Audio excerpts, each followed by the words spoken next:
그들이 조반 먹은 후에 예수께서 시몬 베드로에게 이르시되 요한의 아들 시몬아 내가 이 사람들보다 나를 더 사랑하느냐 하시니 이르되 주님 그러하나이다. 내가 주님을 사랑하는 줄 주님께서 아시나이다. 이르시되 내 어린 양을 먹이라 하시고 또 두 번째 이르시되 요한의 아들 시몬아 내가 나를 사랑하느냐 하시니 이르되 주님 그러하나이다. 내가 주님을 사랑하는 줄 주님께서 아시나이다. 이르시되 내 양을 치라 하시고 세 번째 이르시되 요한의 아들 시몬아 내가 나를 사랑하느냐 하시니 주께서 세 번째 내가 나를 사랑하느냐 하시므로 베드로가 근심하여 이르되 주님 모든 것을 아시오매 내가 주님을 사랑하는 줄을 주님께서 아시나이다. 예수께서 이르시되 내 양을 먹이라. 내가 진실로 진실로 내게 이르노니 내가 젊어서는 스스로 띠뛰고 원하는 곳으로 다녔거니와 늙어서는 내 팔을 벌리리니 남이 내게 띠띠우고 원하지 아니하는 곳으로 데려가리라. 이 말씀을 하심은 베드로가 어떠한 죽음으로 하나님께 영광을 돌릴 것을 가리키심이로라. 이 말씀을 하시고 베드로에게 이르시되 나를 따르라 하시니 베드로가 돌이켜 예수께서 사랑하시는 그 제자가 따르는 것을 보니 그는 만찬석에서 예수의 품에 의지하여 주님, 주님을 파는 자가 누구오니까 묻던 자더라. 이에 베드로가 그를 보고 예수께 여짜오되 주님, 이 사람은 어떻게 되겠사옵나이까? 예수께서 이르시되 내가 올 때까지 그를 머물게 하고자 할지라도 내게 무슨 상관이냐? 너는 나를 따르라 하시더라. 이 말씀이 형제들에게 나가서 그 제자는 죽지 아니하겠다 하였으나 예수의 말씀은 그가 죽지 않겠다 하신 것이 아니라 내가 올 때까지 그를 머물게 하고자 할지라도 내게 무슨 상관이냐 하신 것이로라. 이 일들을 증언하고 이 일들을 기록한 제자가 이 사람이라. 우리는 그의 증언이 참된 줄 아노라. 예수께서 행하신 일이 이외에도 많으니 만일 낱낱이 기록된다면 이 세상이라도 이 기록된 책을 두기에 부족할 줄 아노라. 할렐루야. 오늘도 말씀으로 하루를 여시는 우리 성도님들의 삶 가운데 주님을 따르는 그 사랑의 기쁨이 그 생명의 길이 열려지시고 그 길에 나아가시는 우리 성도님들 되시길 간절히 소망합니다. 여러분, 예수님을 따르는 삶이란 무엇이라고 생각하십니까? 한 단어, 한 문장으로 요약해보면 아마 사랑이라고 말할 것입니다. 사랑하는 것이야말로 바로 예수님을 따르는 것이다 라고 말할 수 있을 것입니다. 예수님께서는 10계명을 하나님의 사랑, 하나님을 사랑, 이웃을 사랑하는 이 두 계명으로 요약하셨습니다. 그리고 우리가 앞에서 요한복음 13장에서 살펴봤던 것처럼 새 계명을 주실 때도 뭐라고 하셨습니까? 서로 사랑하라 하셨습니다. 그래서 그리스도인들에게는 이렇게 사랑하는 것이야말로 예수님을 따르는 것이며 가장 중요한 가치다라고 말할 것입니다. 그런데 그리스도인으로서 예수님을 따르는 제자로서 사랑해야 한다는 것은 참 잘 알겠는데 도대체 어떻게 행해야 사랑하는 것인지, 예수님처럼 자신의 몸을 내어주시는 그 사랑을 행한다는 건 또 구체적으로 무엇인지 이게 명확하게 잡히지 않을 때가 참 많은 듯합니다. 그래서 누군가는 사랑하는 것이 참 막연하게 느껴진다라고 말하기도 하고요. 그 사랑은 예수님이니까 하신 것뿐이야. 우리는 예수님 아니기 때문에 그만큼 할 수 없다라고 생각하는 그런 경우도 종종 보게 됩니다. 그러나 저는 믿습니다. 우리 주님께서 우리가 해낼 수 있는 일, 우리도 충분히 할 수 있는 것을 명령해 주셨음을 믿습니다. 그러니까 예수님만이 사랑을 하실 수 있는 게 아니라 우리 모두가 예수님께서 말씀하신 그 사랑을 충분히 해낼 수 있다라는 것입니다. 바라옵기는 저와 우리 성도님들 모두 예수님처럼 사랑하시는 그 삶, 예수님처럼 사랑하는 그 복된 삶, 그 영생의 삶을 살아가시는 은혜가 있으시길 주님의 이름으로 간절히 축원드립니다. 저는 오늘 본문 말씀을 보면서 이렇게 요약해 볼 수 있겠다라는 생각이 들었습니다. 우리가 막연하게 생각하는 그 사랑이 구체적으로 무엇이다? 바로 먹이는 것이다 라고 말하는 것처럼 느껴졌습니다. 오늘 본문에서 예수님께서는 베드로를 향해서 이것들 혹은 이 사람들보다 나를 더 사랑하느냐 물어보시고 결국 내 양을 먹이라고, 내 양을 치라고, 내 양을 먹이라고 3번에 걸쳐서 말씀해 주십니다. 이렇게 먹이라, 치라, 먹이라 이 단어는 사실 같은 의미입니다. 단어의 원어를 살펴보면 목양하다, 양육하다, 돌보다 이런 의미가 다 같은 의미로 깔려 있습니다. 그런데 왜 예수님께서 이렇게 다른 단어를 쓰셨나 이런 생각이 들 수 있습니다.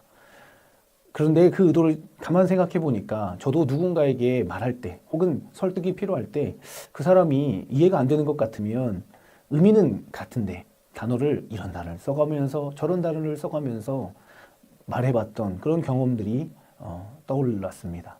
마치 예수님께서 지금 그렇게 베드로에게 말씀하고 계신다라는 생각이 들었습니다. 예수님께서는 베드로를 향해서 지금 너는 나를 사랑하느냐? 그 사랑은 단순히 친구로서의 사랑, 우정과 같은 사랑 아니라 그동안 살을 내어주셨던 하늘 아버지의 그 사랑, 아가파오, 아가페의 그 사랑을 하느냐라고 물어보시는데 베드로는 아니요, 주님께서 아십니다. 저는 주님 친구로서 우정 정도, 필레오 그런 정도의 필로스 정도의 사랑을 합니다. 라고 이렇게 자꾸 딴소리만 하고 자꾸 못 알아듣는 듯 하니까 예수님께서 이 말씀도 하시고 저 말씀도 하시고 결국에는 잘 먹이라, 좀 양을 잘 돌봐라, 사랑해라 이렇게 말씀하고 계신 장면입니다. 그런데 여기서 사실 그것보다 더 중요한 것은 예수님께서 사랑하냐고 물어보신 다음에 왜 먹이라고 하셨는지, 왜 양들을 돌보고 치라고 하셨는지에 주목해 볼 필요가 있습니다. 결국 우리 주님께서 말씀하시고자 하는 것은 사랑한다면 먹여야 한다. 살찌우게 해야 한다. 그게 양을 살리는 방법이다 라고 말씀하고 계신다라는 것입니다. 잘 생각해 보면 먹이지 않고 사랑한다 말할 수 없을 것입니다. 사랑하면 당연히 먹일 수밖에 없습니다. 사랑한다고 말하면서 먹이지 않는다? 그것은 그저 말뿐입니다. 사랑으로 느껴지지 않을 것입니다. 사랑하는 사람과의 관계를 한번 생각해 보십시오. 사랑하는 사람과 함께 먹고 싶고 그 사람을 잘 먹이고 싶으신 것, 그게 바로 사랑하는 관계에서는 아주 자연스러운 것 아니겠습니까? 그리고 또 성경을 보면서 우리 예수님의 삶을 전체적으로 생각해 보면 결국 우리 주님께서도 자신의 살과 피를 모두 바쳐서 당신을 따르던 제자들과 무리들을 먹이셨다라는 것을 쉽게 알 수 있습니다. 우리 주님께서는 말씀을 풀어내 주셔서 하늘 양식을 먹이셨고 오병이어와 같은 역사로 육의 양식도 먹여주셨습니다. 그리고 성경에는 실제로 우리 예수님께서 세리와 죄인들과 함께 잡수셨다라는 그런 장면이 참 많이 기록되어 있습니다. 특히 십자가에 달리시기 전에 마지막 식사 자리에서는 빵과 포도주를 가리키시면서 너희를 위한 나의 살과 피다라고 말씀해 주셨다라는 것을 우리는 생각해 볼 때 결국 우리 주님의 삶 전체가 제자들과 무리들을 먹이셨던 삶을 살아가셨다라는 것을 알 수 있는 것입니다. 그리고 오늘 본문에서 의도된 것인지 아닌지는 알 수 없으나 오늘 본문의 시작 말씀 15절 말씀을 보니 어떻게 시작하고 있습니까? 그들이 조반을 먹은 후에 하면서 시작하고 있습니다. 이렇듯 오늘 본문은 식사와 밀접한 관련이 있다는 것을 알 수 있습니다. 그렇습니다. 사랑은 바로 먹이는 데에서 시작됩니다. 우리 주님께서는 우리를 너무도 사랑하셔서 우리와 함께 먹으셨고 그리고 우리를 먹여주셨습니다. 자신의 살과 피까지 내어주시면서 말입니다. 그게 바로 우리 주님께서 보여주신 사랑인 것입니다. 여러분, 살과 피를 떼어주는 심정으로 먹이시는 그 사랑의 은혜, 그 풍성한 복을 누려 살아가시길 주님의 이름으로 간절히 축원드립니다. 사도 바울은 사도행전에서 예수님 말씀을 빌어 이렇게 말합니다. 받는 것보다 주는 것이 복이 있다라고 강조합니다. 바라옵기는 나 먹으려고, 나 살찌우게 하려고, 그리고 내가 먹기 위해 받으려 하는 인생보다는 오히려 먹이려고 하고 내어주는 그런 복된 인생을 살아가시는 저와 우리 성도님들 되시길 간절히 소망합니다. 우리가 너무도 잘 알다시피 이 세상은 내 살과 내 피를 위해 먹으려고 합니다. 하지만 우리 성도들은 어떤 사람들입니까? 내 살과 피를 들여서 오히려 먹이려 하는 사람들인 것입니다. 세상은 사랑받으려고 합니다. 그러나 우리 성도들은 사랑하려는 사람들입니다. 왜 그렇습니까? 성경은 그게 복이라고 말하고 있기 때문입니다.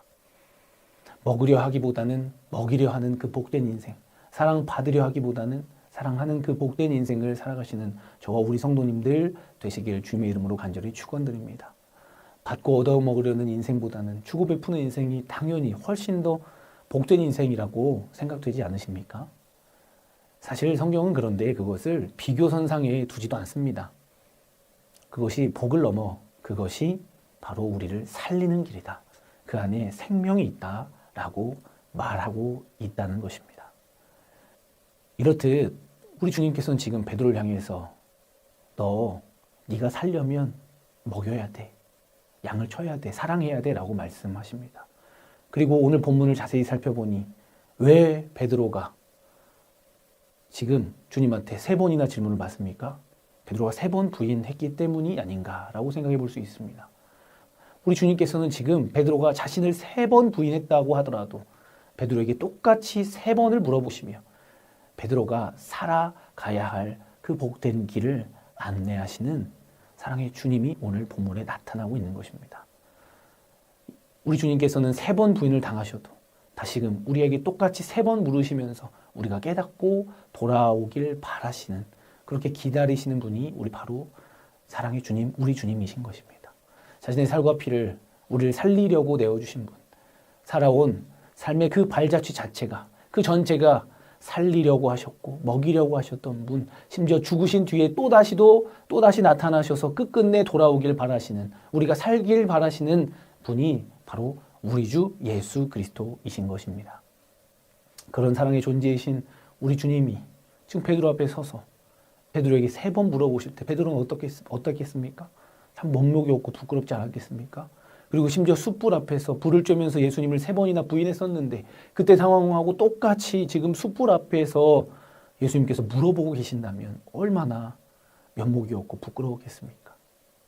그런데 거기서 우리 예수님께서 베드로를 살리시는 그 베드로의 과거를 다 잊게 해주시려고 똑같은 방식으로 다시 한번 3번을 물어보신다는 것은 참 은혜가 아닐 수 없습니다. 그런데 여기 베드로가 부인하지 않았다라고 한다면 오늘 본문에서처럼 자신감 없는 모습으로 주님께서는 제가 사랑하는 줄 아시잖아요, 이렇게 말하지 않았을 겁니다. 베드로의 원래 성향을 생각해 보면 저 주님 사랑합니다. 주님까지 위해서도, 주님 위해서 내 목숨까지도 다 바칠 수 있습니다. 주는 그리스도시요 살아계신 하나님의 아들이십니다. 이렇게 아주 당당하게 말했을 것이 바로 베드로입니다. 그런데 지금 베드로는 한없이 부끄럽고 면목이 없는 그런 상태로 그려지고 있습니다. 그렇게 주눅 들어있는 베드로를 향해 우리 주님께서는 이렇게 말씀하고 계신 겁니다. 너 이런 거 저런 거 생각하지 마. 너랑 상관없는 일이야. 너 그거 신경 쓰지 마. 그냥 너는 나를 따르기만 해 라고 말씀하십니다. 결국 그렇게 하신 이유가 무엇이겠습니까? 바로 베드로를 살리려고 하셨다라는 것입니다. 그 과정을 한번 자세히 살펴보십시오. 베드로의 잘못 하나하나 벗겨가시며 그 위에 은혜를 덮여주시는 그런 느낌이 들지 않습니까? 우리의 연약함, 우리의 그 연약한 부분만큼 그 부분의 숫자 그대로 하나씩 맞춰서 그 숫자에 딱 맞게 회복의 기회를 주시는 분이 바로 우리 주님이심을 발견하시기를 소망합니다. 우리 주님께서는 우리가 넘어진 만큼 그 넘어진 대로 그냥 그대로 머물게 하지 않으시고 그 숫자만큼 계속해서 우리에게 기회를 주시는 분, 그렇게 우리를 살리려 하시는 분이십니다. 이 놀라운 은혜를 발견하시고 붙잡으시는 저 우리 성도님들 되시길 주님의 이름으로 간절히 축원드립니다. 이제 말씀을 마치고자 합니다. 우리 주님께서 자신을 부인한 베드로에게 나타나신 이유가 무엇입니까? 마지막 명령, 사랑하라고 말씀하시려고, 먹이라고 말씀하시려고 였을까요? 아니요. 저는 그것도 맞지만 주님의 은혜는 거기에 그치지 않음을 보게 됐습니다. 우리 주님께서는 베드로에게 이렇게 말씀하십니다. 그리고 우리에게 이렇게 말씀하십니다. 사랑하고 먹이는 게 너를 살리는 길이야. 베드로야, 나는 네가 살아나길 바란다. 너 사는 길에 들어서라. 사랑하고 먹이는 그 삶을 살아서 복된 삶을 누렸으면 좋겠어 라고 말씀하신다고 믿습니다. 그렇습니다. 사랑하는 전주 안디옥교회 성도님들, 우리 주님께서는 우리가 살아나길 원하십니다. 우리 주님께서는 우리가 복을 누리길 원하십니다. 우리 주님께서는 우리가 평강하길 원하십니다. 어떻게요? 사랑하면서 먹이는 삶을 통해서 우리가 살아나길 원하시는 분이 바로 우리 주님이십니다. 바라옵기는 우리 성도님들 모두 사랑하시면서 먹이는 삶을 살아내심으로써 그 복된 길, 평강의 길로 나아가시는 저와 우리 성도님들 모두 되시길 주님의 이름으로 축원드립니다.